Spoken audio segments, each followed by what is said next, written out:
제가 한 달 전에 일본에 노예 수련회를 다녀왔습니다.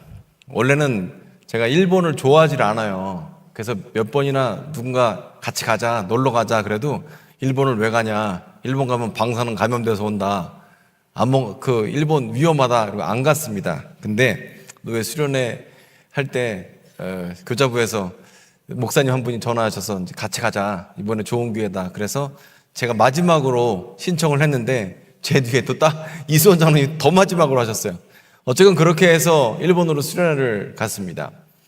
근데 가이드를 하시는 분이 목사님이셨어요. 일본에 89년에 국비장학생으로 이제 뽑혀서 가신 분이 거기서 이제 공부해서 교수도 되시고 나중에 신학을 하셔서 이제 목사님이 되신 분이에요. 근데 이분이 가이드를 하시는데 너무 설명을 잘해 주시는 거예요. 그래서 제가 예전에 일본 애들 이상해 이렇게 생각하고 있었는데 여행하는 동안 제 생각이 되게 많이 바뀌었습니다. 그 사람들 입장을 들어보니까 그럴 수 있겠더라는 생각이 드는 거예요. 이 사람들은 일본 사람들은 이렇게 생각하는구나. 그리고 관계라는 건 상호적이잖아요. 그래서 우리나라 사람들이 일본 가서 뭘 했구나. 그리고 이게 이런 거구나 이렇게 좀 이해가 됐어요. 그렇다고 제가 국익을 포기하지는 않습니다. 하지만 이 사람들이 이런 생각하는구나 정도는 이해를 했어요. 그리고 그 문화를 얘기할 때 빠질 수 없는 것이 역사하고 종교겠죠.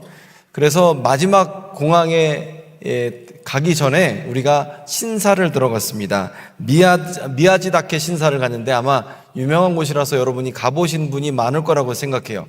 여기는 어떤 신사냐면 이 봄하고 가을이 되면 여기 길 한가운데 사진이 있어요. 자, 미야지다케 신사 사진 제가 찍은 겁니다. 그리고 그 다음 사진을 보면 이 길이 하나 있는데 여기 길 보이세요? 미야지다케 산에서 내려오는 데 있는 문 그리고 저 끝에까지 길이 쭉 이어져 있는데 저 길 한가운데에 태양이 뜨는 날이 1년에 2번이 있어요. 여러분 아마 잘 관찰해 보시면 매일매일 태양이 뜨는 위치가 조금씩 달라요. 해 지는 위치가 달라요. 그래서 그거에 따라서 낮의 길이 밤의 길이가 정해지거든요. 일출도 마찬가지고. 근데 1년에 아마 봄, 가을에 한 번씩 저 한가운데 해가 뜨는 때가 있대요. 그래서 일본 신화에서 어떤 사람이 얘기를 하는데 제가 그거는 기억이 잘 안 납니다. 그리고 이 신사 안에 들어가게 되면 저 앞에 보면 집 앞에 보면 허옇게 밧줄 같은 거 감아놓은 게 있지 않습니까? 저게 풍요를 상징하는 뭐라고 얘기를 하는데 그렇답니다. 그리고 저기 왼쪽을 보면 요사에서 왼쪽을 보게 되면 이런 게 있어요. 이게 뭐냐면 사람들이 저 앞에서 기도를 하고 그 앞에 팔아요. 나무 쪼가리를 파는데 거기다가 이제 자기 기도를 쓰는 거예요. 그러면서 가이드하는 목사님이 그러시더라고요. 저기 가보면 한국말로 된 것도 있습니다. 한국 사람이 쓴 것도 있어요. 그래서 제가 가까이 가서 그걸 하나씩 다 읽어봤어요. 진짜 일본말도 많은데 한국 사람이 쓴 글도 있고 미국 사람이 쓴 글도 있었습니다. 그래서 몇 개 제가 읽을 수 있는 거는 다 제가 사진을 찍었습니다. 그 중에 하나 영어로 쓴 거예요. 영어로 쓴 거. 이게 영어로 쓴 건데 제가 한번 읽어드릴게요. 영어로. Get hired in a good organization with highly paid. Meet good people and colleagues who sincerely love me. Find a handsome, kind, good personality partner who support me. May all my wishes come true this year. 이렇게 써 있는데 이게 무슨 뜻이냐면 번역하면 좋은 회사 취직해서 돈 많이 벌게 해주세요. 좋은 사람 만나고 나를 사랑하는 좋은 동료 만나게 해주세요. 잘생기고 친절하고 성격 좋고 나를 잘 도와주는 사람 만나고 내 모든 소원 올해 안에 다 이루어지게 해주세요. 아주 그냥 발칙하죠. 그리고 한국 사람이 쓴 글입니다. 건강, 행복, 행운, 재물, 우리 가족 화이팅. 아프지 않게 해주세요. 좋은 인연 이렇게 써 있습니다. 이건 어린이가 쓴 것 같아요. 그 다음 거 우리 전체 가족, 전체인데 전체라고 썼어요. 우리 전체 가족 죽으면 다 살아나게 해주세요. 큰일 났습니다 이거. 죽으면 다 살아나게 해달래. 우리 가족 싸우지 말고 건강하게 해주세요. 숙제인데 이것도 알파벳 철자가 틀렸어요. 숙제 안 미루고 100점. 우리 할머니, 삼촌 등 사이좋고 오래오래 살고 우리 동네 가족, 친구, 엄마, 아빠 150살까지 되고 직업도 올리고, 이게 말이 이상해요. 행복하게 살고 싶다. 시작은 존댓말로 시작했다가 끝날 때는 반말로 끝났습니다. 그리고 아프지 않고 건강하게 돈 많이 벌어서 여유 부리며 사이좋게 지내게 해주세요. 이건 아마 필체가 한 20, 30대 되는 것 같아요. 그리고 소중한 사람들 항상 건강하고 하는 일 모두 잘 되길 빌겠습니다 라고 썼는데, 이분은 필체가 참 좋으시더라고. 캘리그래피가 엄청 좋았어요. 자, 그리고 이건 또 어린이가 쓴 글인데, 건강하게 해주세요, 결혼하게 해주세요, 부자 되게 해주세요, 야구 잘하게 해주세요, 프로야구 선수 되게 해주세요, 우리 가족 행복하게 해주세요 라고 썼습니다. 근데 제가 거기 가니까 저도 하나 쓰고 싶은 거예요. 내가 쓰고 싶다는데 뭐 불만이 있어요? 안 썼어요. 쓰고 싶다고 하나 쓰고 싶은 거예요. 그래서 저걸 하나 가져와서 쓸까 하다가 뭐라고 쓰려고 그랬냐면, 예수 잘 믿는 목사 되게 해주세요. 그래서 거기다 그거 쓰면 되게 웃기지 않겠습니까? 네? 일본 신사에다가 목사가 예수 잘 믿는 목사 되게 해주세요 이렇게 붙이면 너무 웃길 것 같지 않아요? 하지만 여기서 이걸 보고 제가 생각이 참 많아졌어요. 이걸 보면서. 왜냐, 여기 나와 있는 기도의 제목들이 여러분들의 기도 제목과 다르지가 않아서 생각이 많아졌습니다. 제가 매년 설쯤 되면 여러분들의 기도 제목을 받아요. 송구영신 때 기도 제목을 받기도 해요. 그러면서 이제 같이 기도를 하는데, 많은 기도 제목이 일본 신사에 붙어 있는 기도 제목과 크게 다르지 않아요. 이러면 안 되거든요. 그런데 여러분, 이게 여기 나와 있는 이 신사에 붙어 있는 기도 제목이 되겠어요? 아무도 아프지 않고 150살까지 살고 돈 많이 벌고 직장에서 하는 일 잘 되고 누구든지 나 도와주고 프로젝트 계획대로 다 되고, 그런 일이 일어날 것 같아요? 인생에서 그런 일이 일어날 것 같아요? 그런 일이 일어나지 않잖아요. 우리의 인생은 아프기도 하고 일해놓고 돈 못 받기도 하고 계획대로 안 되기도 하고 원하는 일이 뜻대로 되지 않아서 사람들하고 싸우기도 하고, 이렇게 되는 게 우리의 인생이죠. 나이 들면 아프잖아요. 그 인정할 수밖에 없잖아요. 2달쯤 전에 제 동생이 대장암 수술을 했어요. 한 2시간 정도 수술을 했습니다. 근데 갑자기 이제 연락이 돼서 무슨 일이냐고 그랬더니 자기 엄마 아빠한테 말하지 말래. 무슨 일이냐 그랬더니 자기 병원에서 화장실 갈 때마다 피가 나와서 그냥 가만히 냅뒀더니 나중에 한참 지나서 병원 가보니까 대장암이라더라. 수술 받아야 되는데 엄마 아빠한테 절대 말하지 말래. 전화 끊자마자 엄마한테 전화 걸어서 얘 지금 수술해야 된다고 제가 그랬죠. 어떻게 그걸 말을 안 해. 2시간짜리래. 그래서 저는 사실 걱정 안 했어요. 왜냐, 사람이 살다 보면 아프잖아요. 그거 놀랄 필요 없지. 나이 들면 병원 한 군데 가다 두 군데 가다 세 군데 가다 5군데 가다 이렇게 가잖아요. 아프게 되는 게 정상이에요. 인생은 아플 수밖에 없어요. 그리고 제 동생은 수술을 받았어요. 그리고 저도 맞아요. 아파요. 한 3달 전인가? 그때 막 주말에 막 일이 막 한 번에 막 뭐가 몰려 들어갔고, 그때 막 하다 보니까 눈에 핏줄이 터졌어요. 그래서 병원 가보니까 정밀검사 해보자고 그래서 녹내장이래. 녹내장 지금 진행 중이래. 그래서 근데 안 가고 한 3달 동안 내비뒀더니 막 가라고 병원 난리 쳐갖고 이제 병원에 가서 녹내장 검사도 받고, 작년에도 대장 내시경 했더니 뭐 8개인지 9개인지 용종 때렸는데 두 개는 암이래요. 그래서 그 선생님이 놀래지 말라고. 안 놀랬거든요. 근데 2개는 암이니까 근데 뭐 그냥 보시면 이거 매년 검사하시면 된다고 그래서 그러냐고. 저 아마 제 동생의 대장암 수술을 했으니까 저도 가능성이 있겠죠. 근데 어쨌건 제가 말씀드리는 건 여러분 놀래지 말라고, 놀래라고 하는 얘기가 아니라, 시간이 가면 인간은요 아파요. 그 정상 아닙니까? 아픈 게 정상이에요.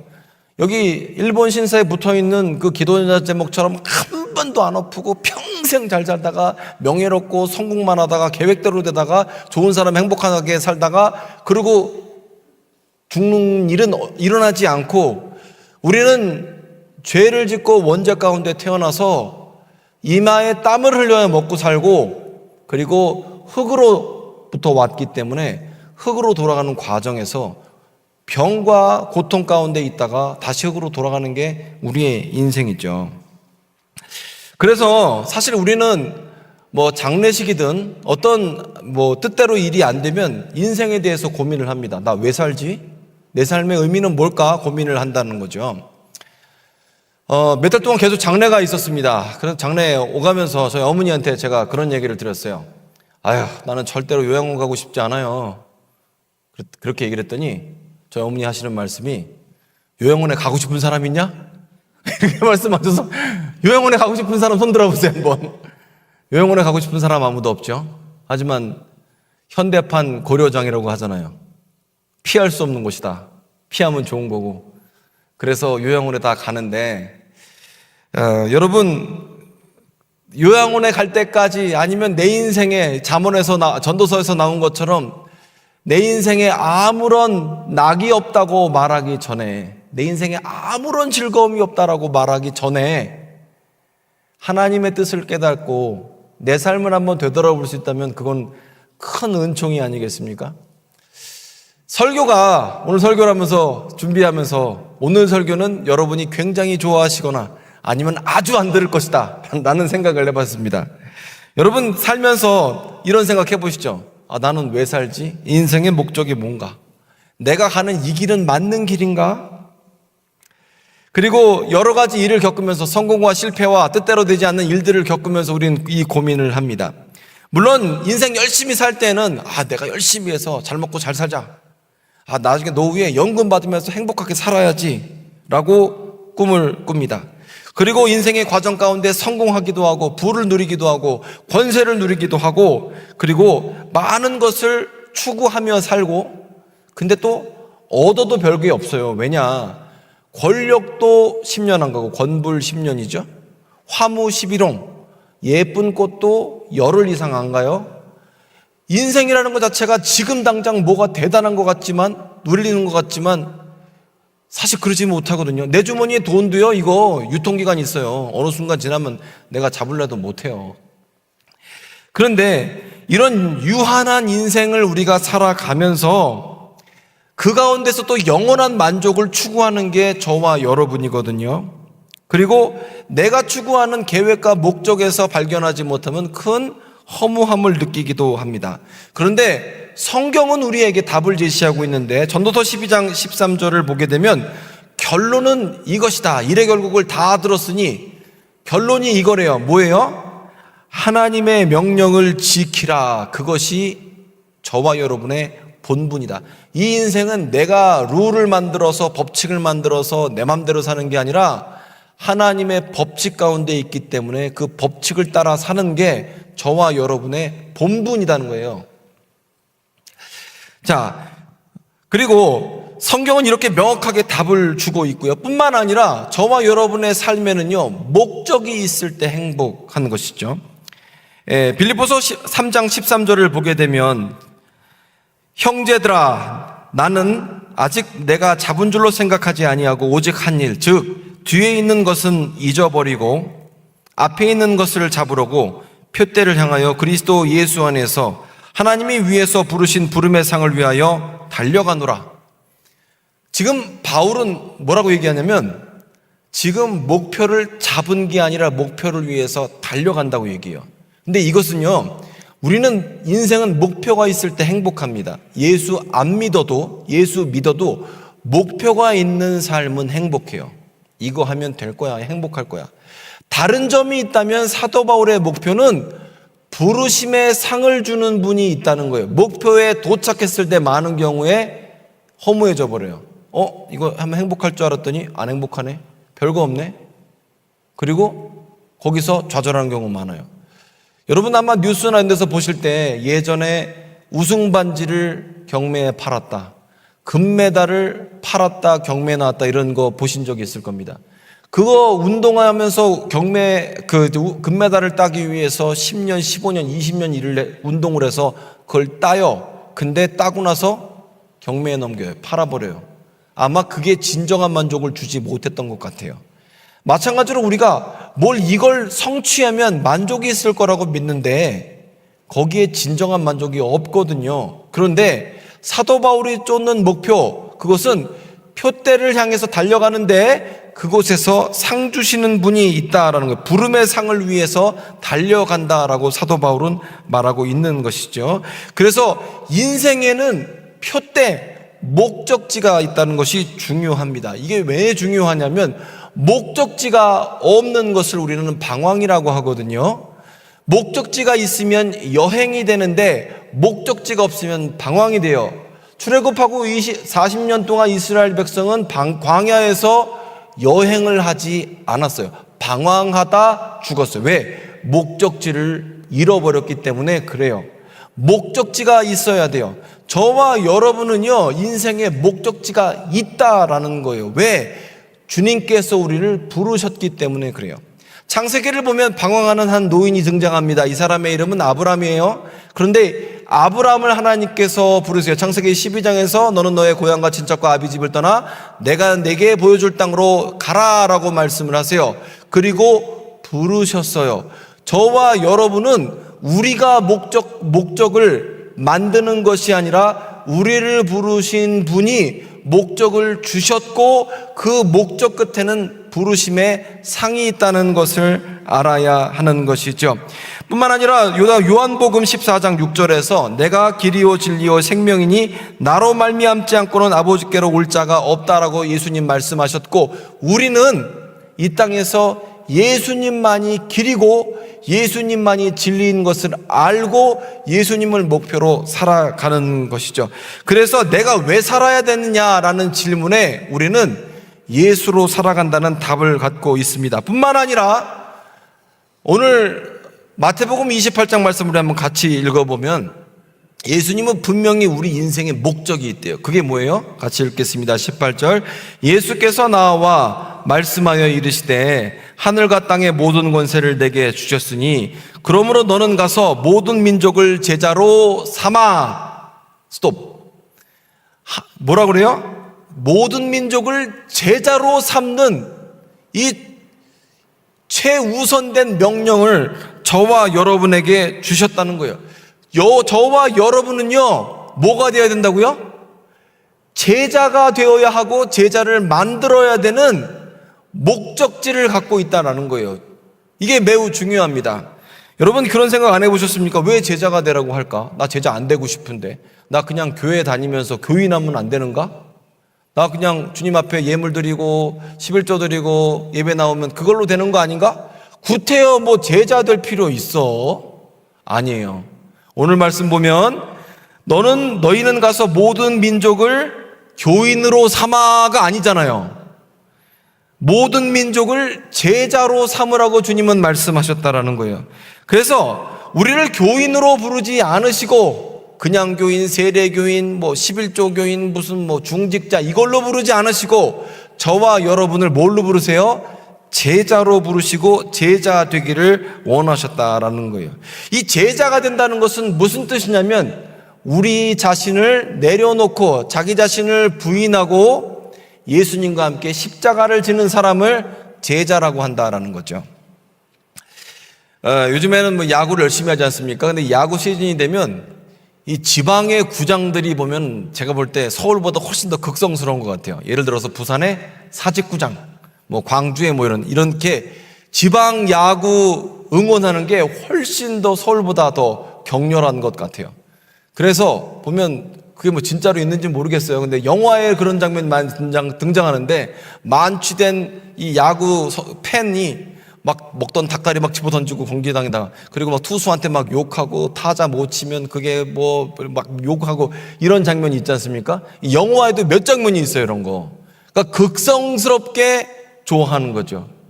이걸 우리 열성 팬이다 그래요. 열성 팬. 야구를 열성적으로 좋아하는 사람을 열성 팬이다라고 얘기를 해요.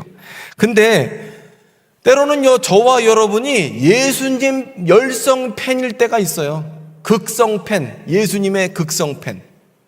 근데 이 예수님의 극성 팬과 예수님의 제자는 다른 개념입니다.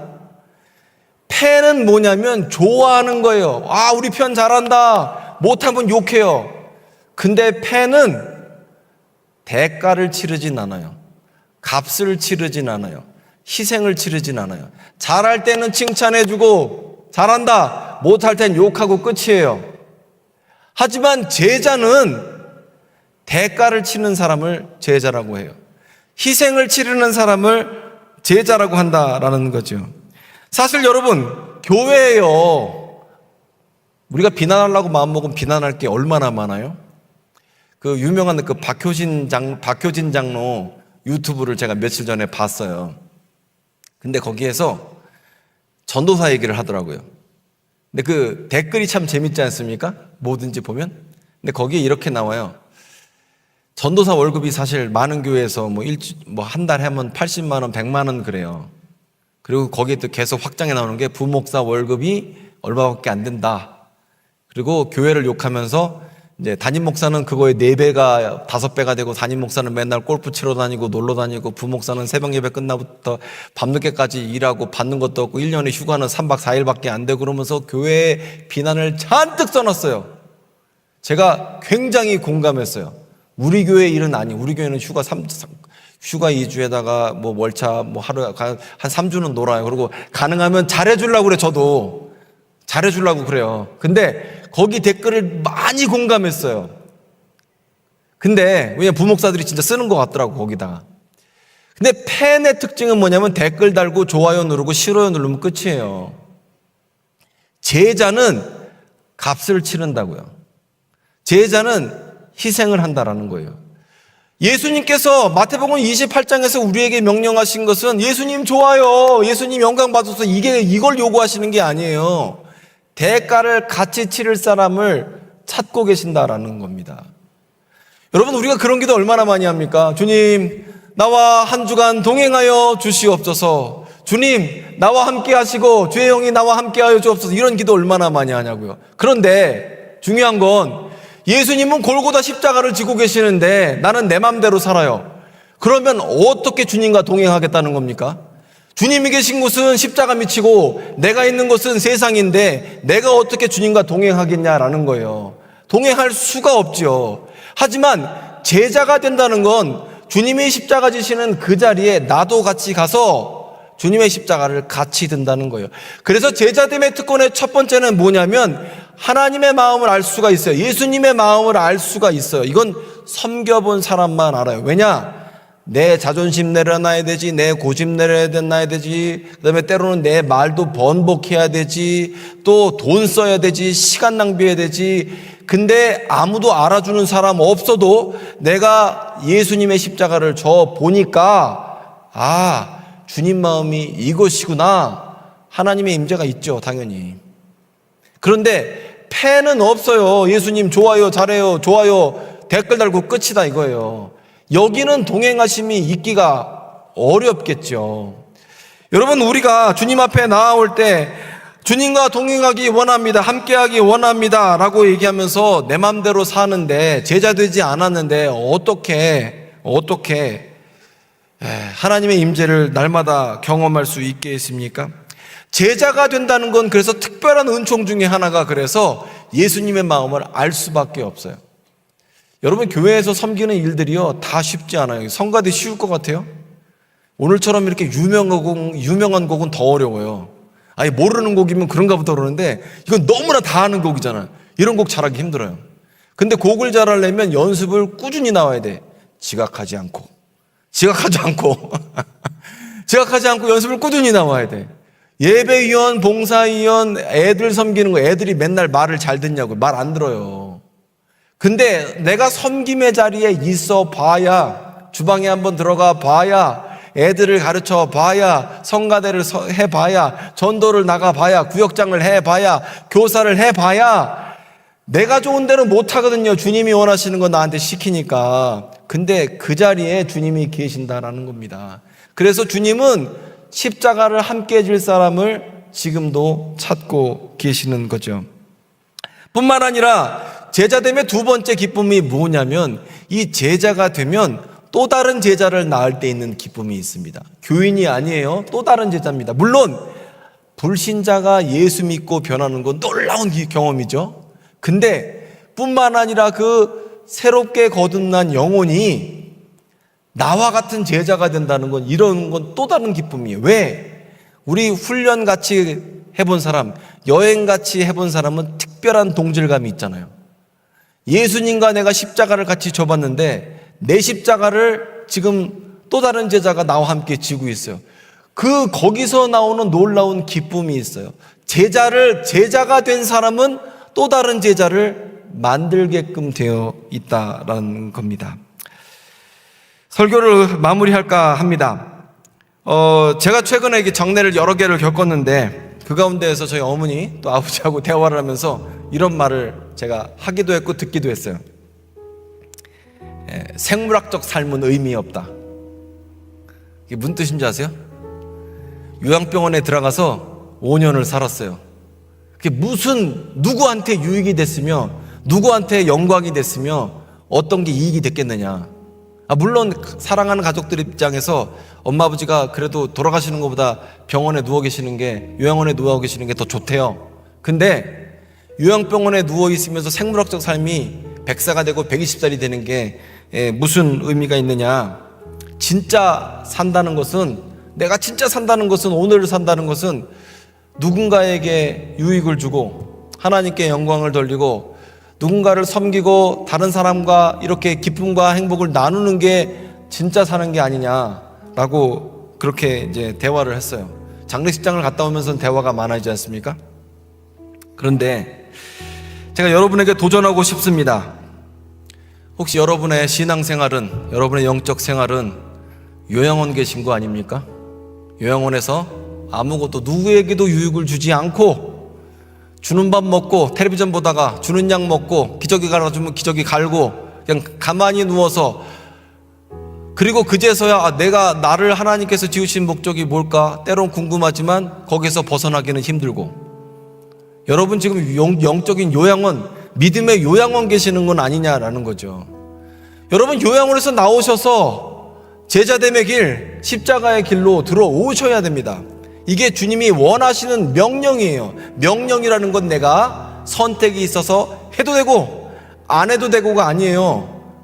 근데 십자가의 길, 제자됨의 길은 명령이면서 대가가 필요합니다. 나는 11조도 하고 교회도 일주일에 한 번 나오는데 나 정도면 훌륭해. 아니에요. 주님은 저와 여러분을 교인으로 부르지 않으셨어요. 저는 이번에 오늘 포함해서 8번의 제자도 설교를 할 거거든요. 근데 여러분이 좀 도전을 받으셨으면 좋겠어요. 내 신앙생활이 이래야 되는가? 나는 어디에서 왔다 어디로 가는가? 나 이래도 괜찮은가?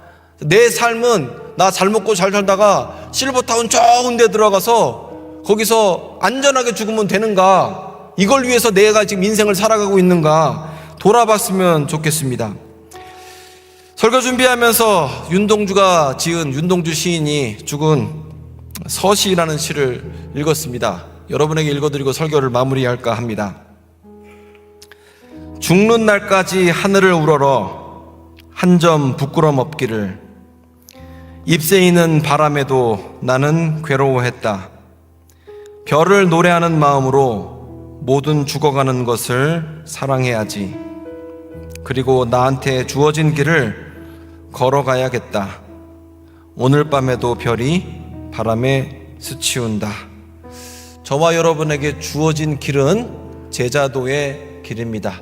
주님의 십자가의 사역에, 주님의 십자가 지실 때 같이 지고 같이 감당하고 영광과 기쁨을 함께하는 저와 여러분이 되길 소망합니다. 기도하겠습니다.